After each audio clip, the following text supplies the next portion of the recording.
నిన్నటితో పోల్చుకుంటే ఈరోజు కొద్దిగా ఎమోషన్స్ ఎక్కువ ఉండొచ్చు. ఎందుకంటే అమ్మ వస్తేనే అంత అమ్మ అనేది ఒక ప్యూర్ ఎమోషన్. ఇంకా అది ఎవరు ఏ పర్సన్కి అయితే రిలేటెడ్గా అమ్మ వచ్చారో వాళ్ళు కాకుండా మిగతా వాళ్ళందరూ కూడా ఎమోషన్ ఫీల్ అవుతారు. దట్టు లాస్ట్లో సాంగ్ వేస్తాడు చూడండి బిగ్ బాస్, అమ్మా అమ్మా అని చెప్పి అక్కడ పిండేస్తుంది. సో అందుకనే ఆ ప్రోమోలో హౌస్ మొత్తం ఎమోషనల్గా ఉన్నారు. సో అమ్మ అనే వాళ్ళు ఎవరు అమ్మ ఎంటర్ అయినా కూడా హౌస్ అంతా ఇంకా ఎమోషనల్ అవ్వాల్సిందే. సో ఇది ప్రోమో అనాలిసిస్. ఇక్కడ ఒక ఇంపార్టెంట్ ఇంట్రెస్టింగ్ డిస్కషన్ ఉంది. సో ఏంటన్నది చెప్తాను. Let start. హాయ్ ఫ్రెండ్స్, నా పేరు Anand. Welcome to top news. అందరి కంటెస్టెంట్స్కి ఎవరు వచ్చినా ఓకే, కానీ కొంతమంది కంటెస్టెంట్స్కి ఏంటంటే కొన్ని టాపిక్స్ వాళ్ళకి కొన్ని డౌట్స్ కొన్ని అనుమానాలు లోపల ఉండిపోయినాయి. మిగతా వాళ్ళందరికీ ఏంటంటే నా గేమ్ ఎలా ఉంది, ఏం సాగుతుంది, సో నేను ఎవరితో ఉండొద్దు, ఏంటి డామ్ డిస్కషన్, చాలా డౌట్లు ఉంటాయి. బట్ డెమోన్ పవన్ విషయంలో ఏంటంటే ఒక బాండ్ అనేది నడుస్తుంది కాబట్టి ఆ బాండ్ ఎలా ఉంది అన్నదే మేజర్ క్వశ్చన్. దానివల్ల తనకి బ్యాడ్ అవుతుందా గుడ్ అవుతుందా? ఎందుకంటే లోపలికి వచ్చిన వాళ్ళు వచ్చినట్టు ఏదో ఒకటి చెప్తానే ఉన్నారు. ఏదో ఒకటి ప్రతిదీ ఆల్మోస్ట్ నెగిటివ్గానే చెప్తా ఉన్నారు. తనని అది చాలా ఇంపాక్ట్ చేసింది డెమోన్ని. ఈవెన్ తన గేమ్ మీద ఫోకస్ చేయకుండా ఉండేలా కూడా చేసినట్టుంది.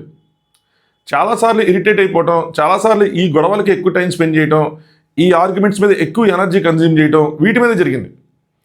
అలాగే తన నమ్మద్దు రీతి నమ్మద్దు అని చెప్పిన ఫీడ్బ్యాక్సే ఎక్కువ ఉన్నాయి ఎవరు వచ్చినా కూడా. ఐషా, నెక్స్ట్ ఆమె పేరేంటి రమ్య ఈవెన్ ఫ్రెండ్ అంట. ఈవెన్ మాధురి గారు కూడా పవన్ని సపోర్ట్ చేస్తా, డెమోన్ పవన్ని సపోర్ట్ చేస్తా, రీతుని తిట్టేసిన సందర్భాలు ఉన్నాయి. సో డెమోన్కి ఇది ఉండిపోయింది. సో ఇప్పుడు చెప్తాను ఒక పాయింట్. నిన్న ఇమాన్యుల్ చెప్తాడు లైవ్లో, అదేంటనే చెప్తాను. వీడియోని లైక్ చేసి చూడండి, అలాగే ఛానల్ని సబ్స్క్రైబ్ చేసుకోండి. కొత్తగా చూసేవాళ్ళు మీరు సబ్స్క్రైబ్ చేసుకుంటే మనం 75 కొట్టడం పెద్ద విషయం కాదు. చాలామంది సబ్స్క్రైబ్ చేసుకున్నారు, thank you so much. So కొత్త వాళ్ళు ఎవరైతే చూస్తున్నారో ప్లీజ్ సబ్స్క్రైబ్. సో అలాగే మీ ఒపీనియన్ కామెంట్ చేయండి వీటి మీద. సో నిన్న ఇమాన్యుల్ ఏం చెప్తారంటే, ఎప్పుడైతే వాళ్ళ మమ్మీ వస్తున్నారని చెప్పి అనౌన్స్ చేస్తారో లైవ్లో, మనకేం చూపించలేదు లైవ్లో ఎలా ఉంటుంది తెలుసా?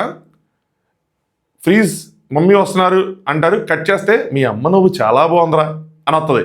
అంటే వచ్చేది వెళ్ళిపోయారు అంతే. దారుణంగా ఉంది లైవ్. దారుణం అంటే దారుణం. అస్సలు టైం వేస్ట్ చేసుకోవద్దు. నేనైతే అసలు చూడాలనుకోవట్లా. ఎందుకంటే ఏమీ లేదు. ఈ పాజ్ ఫ్రీజ్ నెక్స్ట్ రిలీజు ఇవే ఉంటాయి. ఆ ఎంటర్టైనింగ్ ఉంటే ఆ ఎపిసోడ్లో ఒకసారి కట్టె తెచ్చే విధంగా చూస్తే సరిపోద్ది.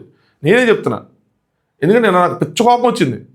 లాస్ట్ ఇయర్ లైవ్లో చాలా అంటే చాలా చూపించారు. ఇప్పుడు గంట అరగంట ఉన్న సందర్భాలు ఉన్నాయి. గంట అరగంట మొత్తం మనకి ఎపిసోడ్ లేదు కదా, 10 నిమిషాలు కదా అటు చేసి వేసేది. మనం చూపించాలి కదా వాళ్ళు ఏం మాట్లాడుకుంటున్నారు అన్నది, వాళ్ళు ఏం చెప్పారు ఏంటన్నది. ఆ దానికి లైవ్ ఎందుకు? నిన్న వాళ్ళని 8ంటికి లేపాడు ఉదయం అక్కడ బిగ్ బాస్ హౌస్లో. మనకు 1 గంటకి 2ంటికి లైవ్ స్టార్ట్ అయింది. కట్ చేస్తే 7:30కి లైవ్ ముగిసిపోయింది. సబ్స్క్రిప్షన్ దేనికి ఏంటో.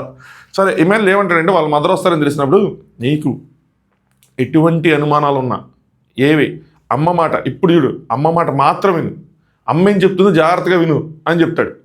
అంటే ఏంటంటే చాలామంది నీకు చాలా చెప్పారు, అంత రీతి కోసమే చాలామంది నీకు చాలా చెప్పారు, నీకు ఒక కన్ఫ్యూజన్ ఉంది, ఇప్పుడు క్లియర్ చేసుకో అడుగు అని చెప్పి. సో ఇలాంటి కంటెస్టెంట్స్ తక్కువ. ఎవరి వల్ల నాకు డ్యామేజ్ అవుతుంది, ఎవరి వల్ల నాకు అడ్వాంటేజ్ అవుతుంది అని చెప్పి కంటెస్టెంట్సే అడిగే క్వశ్చన్లు తక్కువ. అది డెమోన్ పవన్ది ఒక సిచ్యువేషన్ ఉంది. సో వాళ్ళ మదర్ ఏం చెప్తారు రీతు కోసం అన్నది ఇంపార్టెంట్. ఇక్కడ ఇంకొక ఇంపార్టెంట్ ఆస్పెక్ట్ ఏంటంటే రీతుని ఎలా ట్రీట్ చేస్తారు వాళ్ళ మదర్ అని చెప్పి. నాకు వాళ్ళ మదర్ ఎంట్రీ అనేది చాలా ఎగ్జైటింగ్గా ఉంది. సో ఎలా ట్రీట్ చేస్తారు అనుకున్నా కానీ చాలా హుందాగా, చాలా నీట్గా, చాలా మెచ్యూర్డ్గా, సూపర్గా హ్యాండిల్ చేశారు అనిపించింది ప్రోమోలో చూస్తే. 2 విషయాలు. ఒకటి, అమ్మాయి ఆంటీ మీ అబ్బాయి ఇక్కడ వంట చేస్తామంటే ఇక్కడ గిన్నెలు కడుతుంటే అవునా అని చెప్పి నవ్వుతుంటారు. అది కాదు, ఒక ఫ్రేమ్ మీరు అబ్జర్వ్ చేస్తే రీతుని 2 చేతులతో ఇలా మొహం పట్టుకుంటారు. చాలామంది వచ్చేసి మీరు ఇలా చేయటం బాగోట్లేదు, అది చేయటం బాగోట్లేదు, ఇది చేయటం బాగోట్లేదు అంటూ ఉంటారు. అది ఒకవేళ వాళ్ళ పాయింట్ ఆఫ్ వ్యూ నుంచి అది రైట్ అయినా సరే, అది హౌస్లో వాళ్ళకి ఏ విధంగా ఉపయోగపడిన ఫీడ్బ్యాక్ ఇది. ఇన్ఫ్యాక్ట్ దానివల్ల నెగిటివే ఎక్కువవుతుంది ఆ కంటెస్టెంట్స్కి కానీ వాళ్ళ ఎవరికి కానీ ఏదైనా సరే. కానీ డెమోన్ పవన్ వాళ్ళ మామ్ మాత్రం నేను ప్రోమోలో చూసిన దాని ప్రకారం చాలా అంటే చాలా నచ్చారు. నాకు చాలా మెచ్యూర్డ్ వేరే హ్యాండిల్ చేశారు. నేనే కనుక వాళ్ళ మామ్ ప్లేస్లో ఉన్నా, లేదంటే నన్ను కనుక అడిగితే ఏం హింట్స్ ఇవ్వాలి అని అడిగితే అసలు రీతిని అసలు ఏమనొద్దనేవాడిని. మీ బాండ్ నీకు ఓకే, నీకు కనెక్ట్ అయ్యింది, నీ యాజ్ అ ఫ్రెండ్గా మీ ఇద్దరు బాగానే ఉన్నారు, ఓకే. ఓన్లీ ప్రాబ్లం ఏంటంటే అరుచుకోవడాలు వద్దు, గొడవలు వద్దు, వాగ్వాదాలు వద్దు. గేమ్లో ఒకరికొకరు కావాలంటే సపోర్ట్ చేసుకోండి, నీ గేమ్ ఎఫెక్ట్ అవ్వకుండా, ఇండివిజువల్ గేమ్ ఎఫెక్ట్ అవ్వకుండా సపోర్ట్ చేసుకోండి, కానీ గొడవలు వద్దు. నేను ఇది కూడా ఏం చెప్పాను తెలుసా, ఎట్ ఎ టైం ఇద్దరిని కూర్చోబెట్టి చెప్పండి అని చెప్పేవాడు. నెక్స్ట్ లెవెల్ ఉంటుంది, స్వార్థం లేదు అందులో. ఇద్దరిని కూర్చోబెట్టి మీకు జరుగుతుంది ఇది, మీరు ఫ్రెండ్స్గా ఉన్నారు, బాగుంది, అది ఎలా స్టార్ట్ అయినా సరే ఇప్పుడు మీరు ఒకరికొకరు అది ఫీల్ అవుతున్నారు ఆ బాండ్ని, ఓకే. కాకపోతే ఏమవుతుందంటే మీరు అరుచుకోవటం వల్ల, గొడవలు పడటం వల్ల, ఇరిటేట్ అవటం వల్ల, ఏడ్చుకోవటం వల్ల అది ఇద్దరిని ఎఫెక్ట్ చేస్తుంది, ఇద్దరు ఎనర్జీస్ కన్జ్యూమ్ అవుతున్నాయి. ఇక్కడ ఎవరిది తప్పుగా, ఒకళ్ళు తప్పు బట్టి ఇంకొకరు తప్పు బట్టి నువ్వు రైట్ నువ్వు రాంగ్ అని కాదు అని చెప్తే అంతే. అంతేగాని దూరంగా ఉండు అంటే దూరంగా ఉండని చెప్పచ్చు, తప్పులేదు. కానీ ఆ అమ్మాయిని కంప్లీట్గా తప్పు పట్టేయటం, లేదంటే గేమ్ మొత్తం పోతుందని చెప్పడం చేస్తే ఏంటంటే డీమోటివేట్ అయిపోతారు. ఇంకోటి ఏంటంటే ఆర్గానిక్గా ఉండదు. వాళ్ళు వెళ్ళిపోగానే డిస్టెన్స్ మెయింటైన్ చేయడం స్టార్ట్ చేశారనుకోండి, ఆ కంటెస్టెంట్కి ఆవిడకి లేనిపోని సింపతి ఒకటి క్రియేట్ అయిపోవచ్చు, చెప్పలేం. అలాగే వాళ్ళ మధ్యలో ఇంకా డిస్టర్బెన్స్ పెరిగి ఇంకా గొడవలు అవుతాయి, ఇంకా దాని గురించి డిస్కషన్ పెరిగి తప్పితే యూజ్ అవ్వదు. చాలా హుందాగా డీల్ చేయాలి. ఆవిడ రీతిని అవాయిడ్ చేస్తారేమో అని నేను అనుకున్నా. ఈ డెమోన్ వాళ్ళ మమ్మీ వచ్చినప్పుడు రీతిని అవాయిడ్ చేయడం, రీతి వాళ్ళ మమ్మీ వచ్చినప్పుడు డెమోన్ అవాయిడ్ చేయడం, ఎన్ని చేస్తారేమో అనుకున్నా. అలా ఏమైనా ఉంటుందేమో అనుకున్నా. ప్రోమో చూస్తే మాత్రం నాకు చాలా నిజంగా ప్రశాంతంగా అనిపిస్తున్నా. ఇలా ఏం చేయట్లేదు, చాలా అంటే చాలా నీట్గా హ్యాండిల్ చేశారు అని నాకు అనిపిస్తుంది. మీ ఒపీనియన్ ఏంటి, మీరు దీనికి అగ్రీ చేస్తే మాత్రం ఖచ్చితంగా కామెంట్ చేయండి. దానివల్ల ఏమైందంటే అవాయిడ్ చేసి ఏం చేస్తే డెమోన్ ఎఫెక్ట్ చేసింది. డెమోన్ ఇప్పుడిప్పుడు గేమ్లో పుంజుకొని నెక్స్ట్ లెవెల్కి వెళ్తున్నాడు. అలాంటి టైంలో ప్రాపర్ ఫీడ్బ్యాక్స్ ఇచ్చి ప్రాపర్గా పుష్ చేయడం, ప్రాపర్గా మోటివేట్ చేయడం చాలా ఇంపార్టెంట్. మొత్తం పాజిటివ్గా ఉండాలి డెమోన్ చుట్టూ వైబ్ అంతా. అప్పుడు ఇంకా ఎనర్జీతో వెళ్తాడు. ఓన్లీ నెగిటివ్ ఏంటంటే బాండ్ నెగిటివ్ కాదు. అగైన్ ఐమ్ టెల్లింగ్, ఫస్ట్లో నెగిటివ్ అది, ఇప్పుడు ఆ బాండ్ నెగిటివ్ కాదు. ఆ బాండ్లో వచ్చే గొడవలు, ఇరిటేషన్లు, వాగ్వాదాలు, అరుచుకోవటాలు ఇవే నెగిటివ్. ఎనర్జీ మొత్తం అక్కడ కన్జ్యూమ్ అయిపోతే గేమ్ మీద ఫోకస్ తగ్గిపోద్ది. గేమ్ అంటే ఓన్లీ టాస్క్ ఆడడం కాదు మామ, మిగతా అన్ని అబ్జర్వేషన్ స్కిల్స్ ఉండాలి. ఆయనకు అనిపించింది నాకు ఒక ఇద్దరు నామినేట్ చేయాలని చెప్పి, ప్రాపర్గా అబ్జర్వ్ చేసి ప్రాపర్ పాయింట్లు పెట్టుంటే కళ్యాణికి కానీ రీతుకి కానీ నెక్స్ట్ లెవెల్ వెళ్ళేది డెమోన్. అంత ఊపు వచ్చింది కూడా, కరెక్ట్గా ఊపు వచ్చే టైంకి నామినేషన్ జరిగింది. అది కనుక పేలుంటే నెక్స్ట్ లెవెల్కి వెళ్ళిపోయాడు అలా రాకెట్ లాగా. ఆ ముందు వీక్ జరిగిన పరిణామాలతో గేమ్ ఆడటానికి ఛాన్స్ రావట్లేదని చెప్పి కట్ చేస్తే ఆ యొక్క సిల్లీ రీజన్స్లో అనిపించినాయి, డౌన్ అయింది. సో అదే కనుక ఫోకస్డ్గా ఆ పాయింట్స్ అని అబ్జర్వ్ చేసి నీట్గా పెట్టగలిగితే కనుక వేరే విషయం ఉండేది, మా ఎనర్జీ అక్కడే కన్జ్యూమ్ అయిపోయిందేమో. సో అది నాకైతే మాత్రం వాళ్ళ మదర్ ప్రెజెన్స్ డెమోన్కి ఇంకా బూస్ట్ ఇచ్చిద్ది, మొత్తం పాజిటివ్గా ఉంటుంది. నెక్స్ట్ లెవెల్లో ఇంకా గేమ్ ముందుకు వెళ్తుంది డెమోన్ అనుకుంటున్నాను. ఖచ్చితంగా డౌన్ అవుతాడు దీనివల్ల, లేదంటే ఈ ఫీడ్బ్యాక్స్ ఎఫెక్ట్ అవుతాయి అన్న విధంగా అయితే నాకు ప్రోమో చూసినంతవరకు అనిపించలే. ఓన్లీ వరీ పాయింట్ ఓన్లీ రీతికి ఏం చెప్తారు ఏంటి అని చెప్పి, బట్ ఆ ప్రోమోలో చూసుకున్న దాని ప్రకారం అయితే ఏం లేదు. సో ఒక వరీ అయిపోయింది. నెక్స్ట్ రీతి వాళ్ళ మదర్ వచ్చినప్పుడు ఏం చేస్తారు అన్నది ఇంపార్టెంట్. సో ఏం చెప్పారు ఇంకా అంటే చింటూ, సో మనడు స్వీట్ నేమ్ అనమాట, చింటూ అని చెప్తే అదేదో లడ్డు పెడతంటే ప్రోటీన్ పౌడర్ అయ్యి ఉంటుంది ఈమెయిల్లో ఎవరు వెనక నుంచి ప్రోటీన్ పౌడర్ అంటే, ఎందుకంటే జిమ్ ఇవన్నీ కదా, సో డ్రై ఫ్రూట్స్ ఉండండి అని చెప్పి తెగ నవ్వుతూ ఉన్నారు. జోక్ పేలింది. ఎలా ఉంది ఏంటి అని అడిగాడు, అందరూ మెచ్చుకుంటున్నారా నేను అని. నిజంగా చెప్తుందండి, స్టార్టింగ్లో డెమోన్ ఎంట్రీకి ఇప్పుడు డెమోన్ ఉన్న పొజిషన్కి చాలా నెక్స్ట్ లెవెల్ చాలా అంటే చాలా ఇంప్రూవ్మెంట్. Is undeserving contestant. నేను కూడా చెప్పాను, ఇది అగ్ని పరీక్షలో నుంచి చూసుకుంటే మోస్ట్ అన్డిజర్వింగ్ కంటెస్టెంట్ హౌస్లోకి అడుగుపెట్టింది. ఇనీషియల్ వీక్స్లో మొత్తం ఈ కాంటెంట్ కోసం చేసిన రచ్చే. బట్ ఈరోజు డెమోన్ ఉన్న పొజిషన్కి చాలా పాజిటివిటీ ఉంది, చాలా అంటే చాలా ఇంప్రూవ్ అయ్యాడు. స్టార్టింగ్లో నేను ఏదైనా మాట్లాడాలంటే టైం తీసుకుంటానంటే ఎందుకు అర్థం కాలేదు, కానీ కొన్ని సిచ్యువేషన్లో అది ప్రూవ్ చేశాడు. టైం తీసుకుని చాలా మెచ్యూర్డ్గా మాట్లాడాడు. ఒకనొక టైంలో డెమోన్ నన్ను మాట్లాడిండ్రా అని అడిగేవాడు. తర్వాత డెమోన్ మాట్లాడితే బాగుంది, కరెక్ట్ మాట్లాడుతున్నాడు అన్న పొజిషన్కి వచ్చుకున్నాడు. అందరూ మెచ్చుకున్నారు. అమ్మ హ్యాపీ అయితే చాలు, వాళ్ళ అమ్మ సంతోషం నీటికి కనిపిస్తుంది. సో నేను చాలా ఎగ్జైటెడ్గా వెయిట్ చేస్తున్నాను. నెక్స్ట్ రీతు ఆంటీ మీ అబ్బాయి వంట చేస్తుంటే గిన్నెలు కడుతుంటే అవునా అని చెప్పి నవ్వుతానే ఉన్నారు, హుందాగా దాన్ని డీల్ చేశారనిపించింది. నెక్స్ట్ ఇమాన్యుయల్, పవన్ పెళ్ళి ఎప్పుడు మమ్మల్ని పిల్లండి అంటే తనుజేమో ఎప్పుడండి పెళ్ళి ఎప్పుడండి అంటే ఇదే వీళ్ళకి లింక్ చేసే, అంటే ఆవిడని ఎప్పుడైతే ప్రాపర్గా ట్రీట్ చేశారో వీళ్ళందరికీ లోపల ఉంటుంది రీతిని ఎట్లా ట్రీట్ చేస్తారు ఏంటో అని చెప్పి చిన్న భయం ఉంటుంది. ఎప్పుడైతే ప్రాపర్ ట్రీట్ చేస్తారో వీళ్ళు ఓపెన్ ఇక సరదాగా జోకులు వేసుకోవటమే ఎప్పుడు పెళ్ళి అని చెప్పి రీతిని చూస్తే అట్లాగే ఆ విధంగా అడుగుంటారని అనుకుంటున్నాను నేను. ఎప్పుడు పెళ్ళి ఏంటి అని చెప్తుంటే అమ్మేమో అందరూ లేడీస్ ఫ్రెండ్స్ ఎక్కువ మావాడికి. అమ్మలకి ఎవరైనా కొడుకులకి లేడీస్ ఫ్రెండ్స్ ఉంటే మాత్రం తెగ మురిసిపోతారు మామ. ఇంత ఎక్స్పీరియన్స్ చెప్పట్లేదు, తెగ మురిసిపోతారు. తనుజ లేడీస్ రా, అమ్మాయిలు కాదు. వెనకాల దివ్యాను తనుజ నిలనుకున్నారు, అమ్మాయిలు కాదు లేడీస్ అంట. ఆ ఉద్దేశం అమ్మాయిలనే అంటే. నెక్స్ట్ ఒక సాంగ్ వేసినట్టున్నారు అందరు ఎమోషనల్. ఇక్కడ మీరు గమనిస్తే రీతికి ఒక వామ్ హగ్ ఇచ్చి ఆవిడ ఫేస్ని చేత్తో పట్టుకొని సో మొత్తం అంతా నార్మల్గా వెళ్ళింది అని అనుకుంటున్నా. సో ఇది ఏ హింట్స్ ఇచ్చుంటారంటే గొడవలు ఇలాగే ఇచ్చుంటారు అనుకుంటున్నా. Let's see. ఇంకా అంతకన్నా ఏదైనా హింట్స్ ఇస్తే గేమ్ పాడైపోయే రేంజ్ హింట్స్ మాత్రం ఆవిడెవరు ఇవ్వలేరు. ఇంకో బాధ అండి తెలుసా, ఈ హింట్స్ అవటం కత్తి మీద స్వామి మావ. నిన్న కొన్ని హింట్స్ వల్ల కానీ ఏదైనా సరే మీరు వాళ్ళ ఫ్యామిలీని తిట్టద్దు మావ.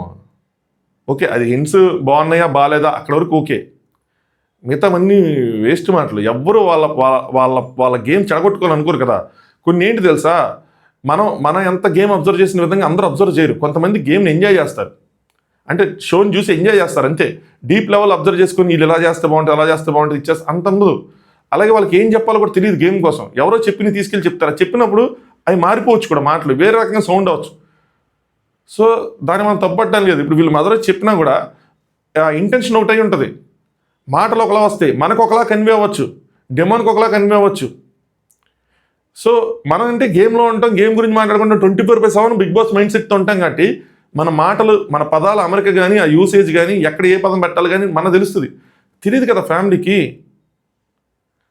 సో అంతే, దాన్ని ఎక్కడి వరకు తీసుకోవాలో అక్కడ వరకు తీసుకోండి. లోపల ఇంకా కంటెస్టెంట్స్ బిహేవియర్ని బట్టి మనకి దాని తర్వాత జడ్జ్ చేసుకోవాలి తప్పితే ఫ్యామిలీ మాత్రం ఏమనకండి.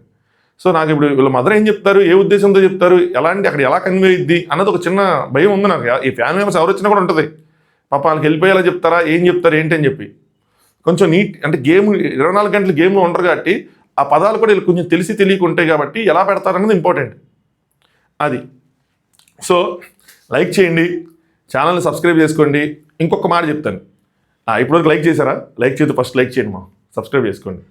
ఇంకొక మాట ఏంటంటే నిన్న నాకు వచ్చిన మెసేజ్, అగైన్ నాకు వచ్చిన దాన్ని బట్టి నేను మాట్లాడుతూ ఉంటాను కామెంట్స్ కాదు కానీ, డెమోన్కి అన్యాయం జరిగింది, ప్రోమో వేయలేదు అని. నిన్న సోషల్ మీడియాలో వచ్చిన న్యూస్ ఏంటంటే ఫస్ట్ డెమోన్ వాళ్ళ మదర్ ఎంటర్ అయ్యారు అన్నట్టు సంథింగ్ వచ్చింది. అందుకని ప్రోమో అయిపోవడంతో అందరూ దాన్ని తీసుకెళ్ళి మళ్ళీ బిగ్ బాస్కి పెట్టేసి బిగ్ బాస్ని తిట్టేసి అన్నీ చేశారు. సో లాస్ట్కి వచ్చారు. కాకపోతే నేను అనుకున్నా ఏంటంటే రోజుకు 3 ఫ్యామిలీస్ ఎంటర్ అవుతాయని అనుకున్నా. అప్పుడే 3 9 అవుతారేమో అనుకున్నా, బట్ లేదు, 2 ఎంటర్ అయ్యాయి. అందుకని ప్రోమో వేయలా, ఎంటర్ అయితేనే కదా ప్రోమో వేసేది. సో అందుకని night after episode demon promo వేశారు. సో ఇప్పుడు కంటిన్యూస్గా డెమోన్ ప్రోమో వేశారు. వాళ్ళకైనా సరదా ఉంటుంది మామ. మనం తప్పు పట్టాలి బిగ్ బాస్ని, ఎక్కడ తప్పు పట్టాలి అక్కడ ఖచ్చితంగా తప్పు పట్టాలి. ప్రతి చోట తప్పు పట్టుకుంటే వెళ్ళిపోతూ ఉంటే ఏమవుతుందంటే వేరే వాళ్ళకి ప్లస్ అయ్యిద్ది మామ. అన్నెసరీ వేరే వాళ్ళకి పాజిటివిటీ ఇస్తున్నారు మీకు తెలియకుండానే. మీరు దాన్ని ఇంకో కంటెస్టెంట్స్ లింక్ చేసి వాళ్ళకి లేనిపోని సింపతీలు ఇస్తున్నారు, అవసరం లేదు. నేను నిన్నే మాట్లాడదాం కానీ వెయిట్ చేస్తాను, నిజంగా అలా జరిగితే గట్టిగా మాట్లాడేవాడిని బిగ్ బాస్ మీద. సో వాళ్ళు ఏంటి అంటే అది ఆ రోజు ఎపిసోడ్లో వస్తుంది అనుకుంటే దాని ప్రకారం ప్రోమో వేస్తారు. ఎంతమంది 9 మంది కంటెస్టెంట్స్ ఉన్నారు, 9 మందికి ప్రోమోలు పడతాయి. ఒక 3 4 2 ప్రోమోలు కూడా పడవచ్చు. టీవీ ప్రోమో ఒకటి పడవచ్చు ఎక్స్ట్రా, అంటే ఎవరైతే ఫస్ట్ వస్తారో వాళ్ళకి టీవీ ప్రోమో కూడా పడవచ్చు, చెప్పలేము. వాళ్ళకు ఏంటి తెలుసా, ప్రోమో అయితే అన్నీ పడతాయి. రెండోది ఏంటంటే అగైన్ టీఆర్పీ బేసిస్ మీద ఉంటుంది. ఏ కంటెస్టెంట్స్ కోసం ఎదురు చూస్తున్నారు జనాలు, ఏ కంటెస్టెంట్తో ఎక్కువ మంది వచ్చి టీవీ కతుక్కుంటారు అన్నది వాళ్ళ దగ్గర స్టాట్స్ ఉంటాయి. వాళ్ళకి ఓటింగ్ అనేది క్లియర్ కనిపిస్తుంది. దాని ప్రకారం వాళ్ళు ఎవరికి 2 కట్ చేయాలి, ఎవరికి 1 కట్ చేయాలి, ఎవరికి టీవీ ప్రోమో, అలాగే డేలో ఫస్ట్ వచ్చే వాళ్ళకి టీవీ ప్రోమో వేయటం, లేదంటే ఎక్కువ ఆడియన్స్ అట్రాక్ట్ అయ్యే వాళ్ళకి టీవీ ప్రోమో ఇవి ఉంటాయి. సో మినిమంగా ఒక ప్రోమో లేకుండా అయితే ఉండదు. దాన్ని మనం తప్పట. అసలు ఇప్పుడు డెమోనికి మరి టీవీ ప్రోమో పడింది, కట్ చేస్తే మార్నింగ్ సోషల్ మీడియా ప్రోమో పడింది, 2 పడినట్టే కదా. సో అది అందుకోసం అని చెప్పి మనం క్వశ్చన్ చేయాలి, బట్ ప్రతీది డ్రాగ్ చేసి ఇచ్చేస్తే మొదటిగా మోసం వచ్చే అవకాశం ఉంది. సో రియల్లీ ఎగ్జైటింగ్గా ఉన్న డెమోన్కి ఏం ఇచ్చారు ఏంటి అని చెప్పి. నెక్స్ట్ ఎవరు వస్తారు ఏంటి అన్నది కొద్దిగా కన్ఫ్యూజింగ్ ఉంది. దాని తర్వాత ఇంకో పాయింట్ కూడా ఉంది, కళ్యాణ్ సాక్రిఫైజెస్. అందరూ ఒకలా చూస్తే నాకు ఒకలా కనిపిస్తుంది. అందరూ మళ్ళీ మాట్లాడదాం, నెక్స్ట్ వీడియోలో దీని గురించి మాట్లాడదాం. ఫుల్ క్లారిటీ వచ్చిన తర్వాత సాక్రిఫైజ్లు ఏం జరిగింది ఏంటని క్లారిటీ వచ్చిన తర్వాత, అంటే ఇన్ఫర్మేషన్ మనకు వచ్చింది, అది ఎంత నిజమో తెలియదు కదా, తెలియకుండా దాని గురించి గట్టిగా మాట్లాడటం బాగోదు. సో తెలుసుకున్న తర్వాత అది వచ్చిన తర్వాత అప్పుడు మాట్లాడదాం, అది సంగతి. సో లైక్ చేయకపోతే లైక్ చేయండి, ఛానల్ సబ్స్క్రైబ్ చేసుకోండి. మీరు అందరూ తెలుసుకోండి, మన 75K కొట్టేయచ్చు. యాక్చువల్గా 1 lakh అనుకున్నా, మరి టూ మచ్గా ఎక్కువ ఎక్స్పెక్ట్ చేస్తున్నట్టు, రియాలిటీకి దగ్గరలో ఉంటుంది. 75K looks like possible. Even ఒక వీడియోతో కూడా కొట్టేయచ్చు, అంత కెపాసిటీ ఉంది. వీడియోస్లో అన్ని వ్యూస్ వెళ్తున్నాయి. నా కెపాసిటీ అని కాదు, వీడియోస్లో ఆ కెపాసిటీ ఉంది, వెళ్తున్నాయి అని చెప్పి. సరే, ఇన్స్టాగ్రామ్ లింక్ కింద డిస్క్రిప్షన్లో ఉంటుంది. ఎంత చెప్పినా సరే నేను లైవ్ చూస్తామో, ఏం చేస్తాం, ఇంకా తప్పదు. అది ఏమైనా అక్కడ జరిగి కర్మకాలి ఈరోజు ఏమైనా చూపిస్తే నిన్న దెబ్బకి మారి చెప్పలేం కదా. సో ఇన్ఫామ్ చేస్తాను మీకు. లింక్ ఇన్స్టాగ్రామ్ లింక్ కింద డిస్క్రిప్షన్లో ఉంటుంది. ఫాలో కొట్టండి టాప్ వ్యూస్కి. అది ఫాలో కొట్టకపోయి నాకు బ్రాడ్కాస్ట్ ఛానల్లో జాయిన్ అయి ఉండండి. అట్లీస్ట్ మీకు ఇన్ఫర్మేషన్ వస్తుంది. అందులో పోస్ట్ చేస్తాను లైవ్లో ఎవరైనా ఎంటర్ అవుతా ఉంటే. అంతే. Thanks for watching top views.